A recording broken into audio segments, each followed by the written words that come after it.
জরুরি বার্তায় সাকিব আল হাসানের সাথে ফোন আলাপে ব্যস্ত শেখ হাসিনা।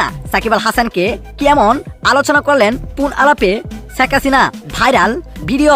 দর্শক জানুন এসবের বিস্তারিত। দর্শক সাকিব আল হাসানের একটি বলে যেন জীবনটা ছারকার হয়ে গেল তার। কেননা সাকিব আল হাসান ক্রিকেটের সাথে সংযুক্ত থাকাকালীন শেখ হাসিনা সরকারের সাথে এমপি নির্বাচনে লড়েছিলেন তিনি এবং এমপি হয়েছিলেন। তিনি হয়তো ভেবেছিলেন খেলাটা শেষ হলে এমপি দিয়েই সারাটা জীবন কাটিয়ে দেব বাংলাদেশে, কিন্তু না, কিছুদিন পরেই সাকিব আল হাসানের প্রধানমন্ত্রী অর্থাৎ শেখ হাসিনা পালিয়ে যায়। তাতে সাকিব আল হাসানও পালিয়ে যেতে বাধ্য হয়েছে। তারপরও তাকে দেশে আনার গর্জন উঠেছিল, কিন্তু তিনি আর দেশে ফিরতে পারেন নাই। দুবাই থেকেই আবারও যুক্তরাষ্ট্রে পাড়ি জমাতে হয়। তবে আবারও তাকে দেশে ফিরানোর গঞ্জন উঠছে বিএনপি সরকার বসার পরেই, যেখানে বিএনপি সরকারের কাছে সাকিব আল হাসানের মামলার কাগজপত্র জমা দিয়েছে বাংলাদেশ ক্রিকেট বোর্ড।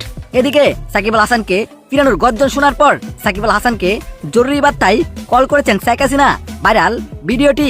তবে কি এমন আলোচনা করেছেন এটি স্পষ্ট জানা যায় নাই। তবে গুঞ্জন উঠছে সাকিব আল হাসানকে মানা করছেন শেখ হাসিনা যেন বাংলাদেশে না যায়। তবে শেষ পর্যন্ত কি হয় এটা এখনো স্পষ্টভাবে বলা যায় না। তো দর্শক আপনার কাছে কি মনে হয় সাকিব আল হাসানের কাছে কল করে কি এমন আলোচনা করতে পারে শেখ হাসিনা? জানিয়ে দিন আপনার মতামত এই ভিডিওর কমেন্ট বক্সে। ধন্যবাদ।